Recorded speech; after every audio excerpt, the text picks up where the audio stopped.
Hello and welcome to McLaren Port Huron Savvy Senior Series.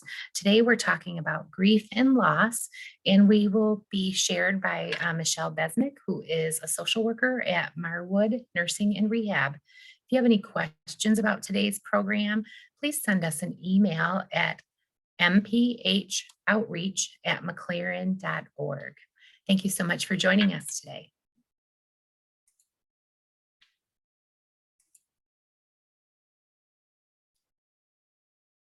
Hello, my name is Michelle Bezemek. I'm a social worker at Marwood Nursing and Rehab, and this is a talk on grief and loss for the Savvy Seniors series. I've been a social worker here for almost 14 years now, and I have had the privilege of working with many families, coworkers, some amazing professionals that I've learned and developed with over time. The subject of grief and loss is very personal to me. We see it in some way around our work every day. Grief is just a part of life. It colors everyday life.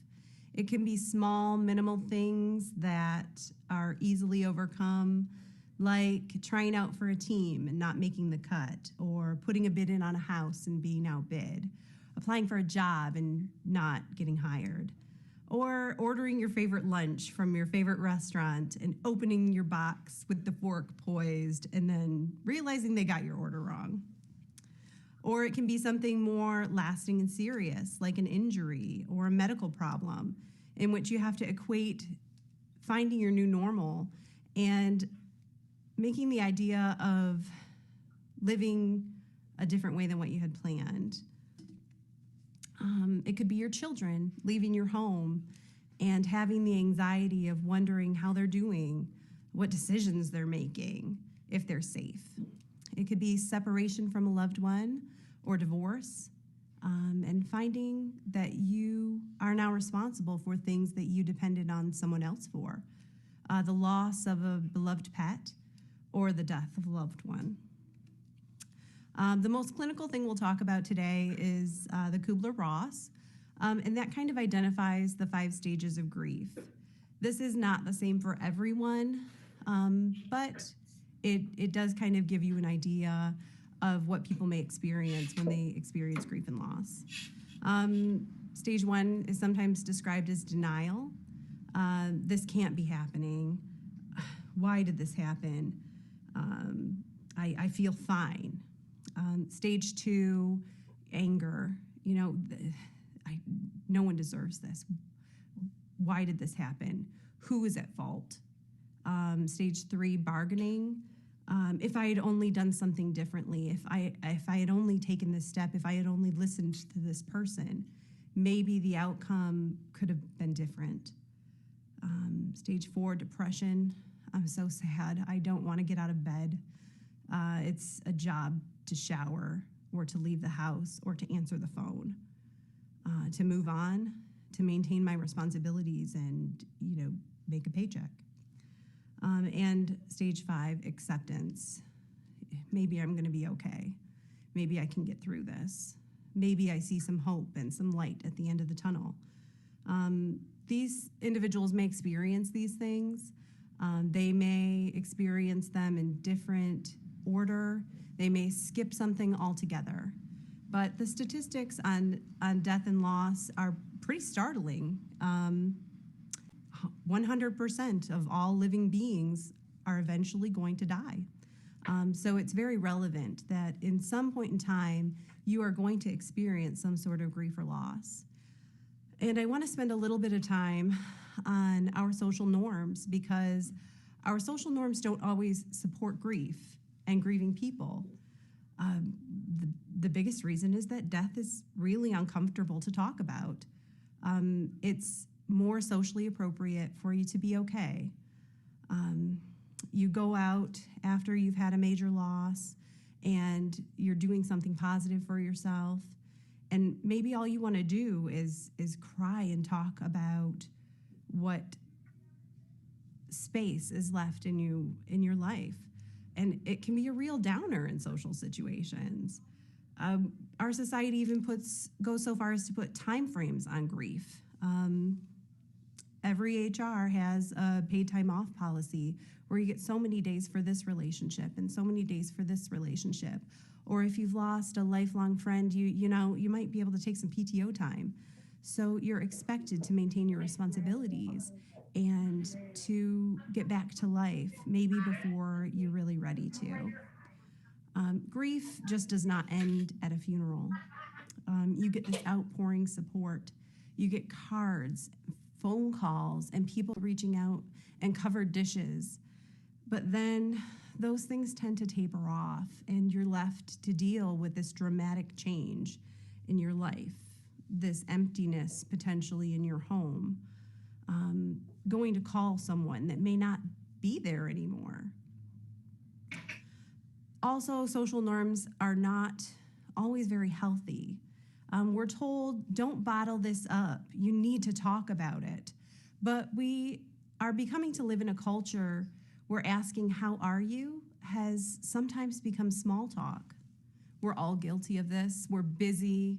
We have lives and responsibilities. And your response should be, good, how are you?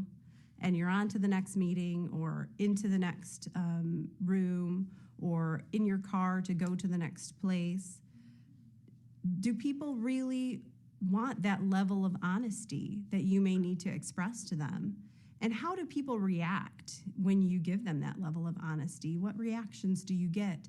And do they support talking about it or do they not? Oftentimes, when people have recently had a loss after the initial social chit-chat, you get kind of the awkward silences. They may look away. They may not know what to say. And even after doing this for all that long or all this time, I have that happen as well because you don't want to say something wrong. We feel like we need to shelter people from grief, especially people that we consider more vulnerable.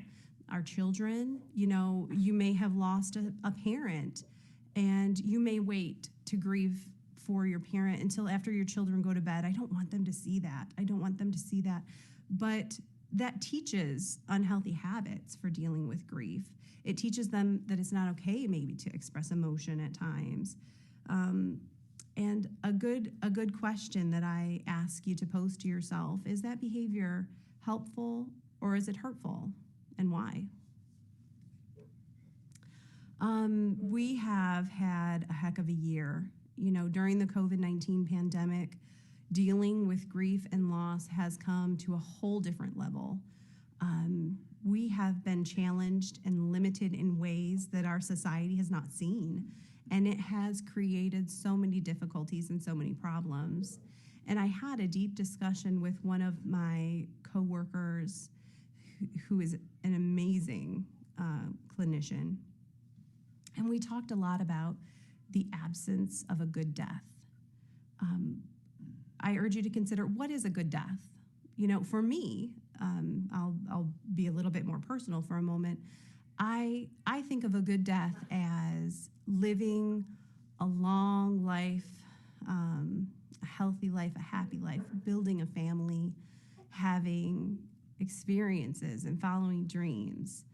And at the end, being comfortable in a place that is comfortable to me and surrounded by people that I love and people that I trust, sharing stories and memories and laughter, and having the opportunity to express all the things that one might need to express to gain peace. Sometimes you need to thank people that you love. Sometimes you need to offer forgiveness for disagreements or problems that you may have had in the past, or to make amends for things that you may have thought a lot about and maybe feel that you had done differently. To kind of give permission for people to go in peace. And a lot of people who work with grief and loss or end of life will often share that it's okay to tell people it's all right to go, and to offer the opportunity to release those feelings and process those feelings while you still have time. During COVID-19, we have seen a drastic shift in how everything happens. Now we're visiting through a window versus getting a hug. And we're seeing the problems with that deprivation of touch and time spent with our loved ones. Not to mention, we live in Michigan and it's really hard to do a window visit in 2 feet of snow. We're doing porch drop-offs versus meaningful visits or coffee with your loved one to check on things, to be able to go into their home and make sure they're taking care of things that they might need to be taken care of. And one of the worst, not being able to say goodbye or saying goodbye via a phone. Healing after a loss is not easy, but it's even harder in isolation. And many people over the course of this past year have felt very isolated. We were told to protect ourselves, and it's a good reason to take these steps, but it has been very hard, especially for older people or people who are not very comfortable with technology, that are not very comfortable with signing into a Zoom call. I've read articles this past year about Zoom fatigue for many professionals, that lack of person-to-person contact and interaction. Just the inability to be present with each other and have that level of support, to be unable to celebrate life in a way that comforts us. When we have a loss, we have rituals.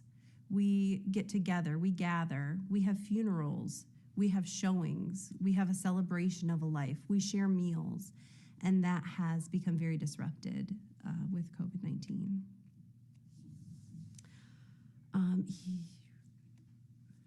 Moving forward is different than moving on. A lot of people will talk about moving on after a loss, but please expect for this to happen in a certain time frame to be very unreasonable. This happens differently for every person. And even though they say the general process for grief and loss is 6 to 12 months, it's more lasting for others. And that does not diminish the relationship in any way. It's just that some people process feelings different than other people. And some people may have a deeper connection to a certain thing, like, a loss of a job or something like that. The idea of needing to move on or get over a loss is devaluing to the relationship, and it makes you feel like you should act like that never existed. This relationship, whatever it may be, was a part of your life. It was a piece of your heart, a piece of your soul, and a piece of you, and one that will be carried with you forever. I often talk to people who say, I picked up this item in the grocery store and just started crying because I had this overwhelming memory of my loved one that I'd lost. And it happens like that sometimes. It hits you out of the blue and you don't expect these things, but you have a shared memory and you let that in and you remember someone purposefully. And that is a beautiful tribute to their impact on your life. Start with short-term goals, activity, preparing a meal, maybe getting dressed up or going to lunch with a friend. Make yourself a little bit more accountable when it's harder to do things. Set some time limits for competing goals. Give yourself credit for doing things, and don't be hard on yourself if you do. Self-compassion is so important. Take things one day at a time. Let's talk a little bit about self-care. Taking care of your physical and emotional needs, and doing so without guilt. We often feel guilty for having good experiences after a loss. You deserve to be happy and you deserve to experience joy. Express your feelings and don't compare yourself to others. Well, why am I still feeling this bad when so-and-so is acting like they're so back on their game, that they're so able to take on life? Why do I feel this way? Is this normal? Well, normal is relative, and I don't know that anyone is all the way normal. Take the time, a little bit of time, if you need to, and to grieve purposefully. Have a moment where you let these feelings in, you let yourself process whatever has occurred, whatever has happened to you. And sometimes you need to take a mental health day, to go somewhere that is peaceful to you so you can seek peace, and that you take the opportunity to process the emotions that you're feeling. It's very important to accept and ask for help. If you have a friend, someone that you can say something to without being judged, because I have friends that I would talk to and say things that I would not say to other people, to a family member, that I would feel comfortable being that open and honest with. Be compassionate to yourself.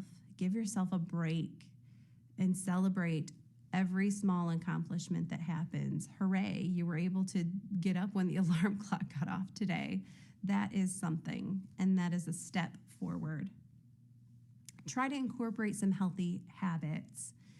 Keeping moving is so important.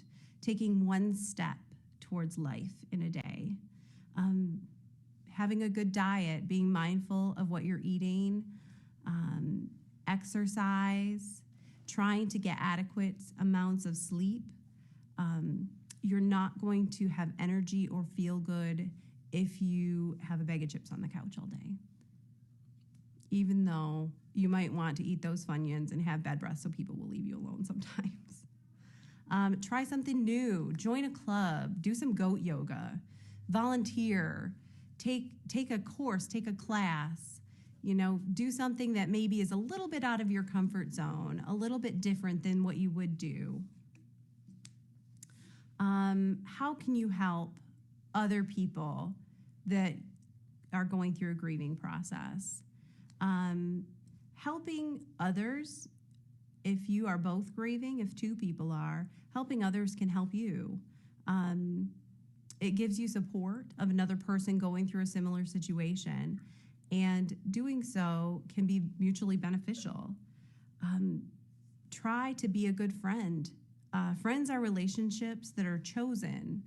Spouses are relationships that are chosen, and you're able to be more vulnerable with two people who choose each other than maybe an acquaintance, that you might guard your thoughts and not be quite as honest with. You can offer space. The idea of offering space is quite uncomfortable in our culture. We're taught, if you just wait and don't speak, that we feel obligated to fill in awkward silences. But offering someone who's grieving space to talk safely without trying to fix something is an amazing way to show support. Grief is often seen as a problem to solve, or we feel like we should try to cheer someone up. But really what they need, or what some people need, is to be listened to without judgment, and to have people validate what they're feeling. And feelings are never wrong. If you don't know what to say to someone, just validate what they're feeling. That is sad. That sounds devastating. That is a big change, because it is. Some resources that are available in our local community to help if you are finding yourself stuck in the process, or you just feel that you need to talk more about these things, talk more about your experiences. You can find a local or in-person support group at www.griefshare.org. We'll put it up on the presentation, and you can put in your location, and it will show all the available support groups in the area. You may want to consider counseling. It's a wonderful and safe place to help process your feelings. You may wish to seek spiritual support. Talk to someone spiritually that's close to you, whether it is in conjunction with a church or a trusted friend, or you may wish to talk to your doctor. Grief and loss is a topic that everyone will face sooner or later at one point in time in their life or at the other. And some things, I have a quote at the end, some things cannot be fixed, they can only be carried.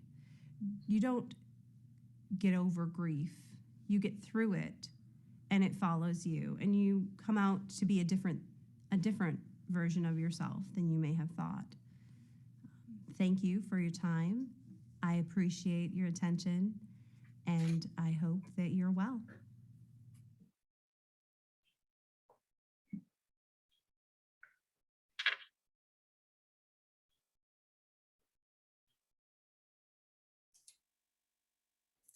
Thank you again for joining us today. And again, if you have any questions for Michelle, please email us at mphoutreach@mclaren.org. Thank you.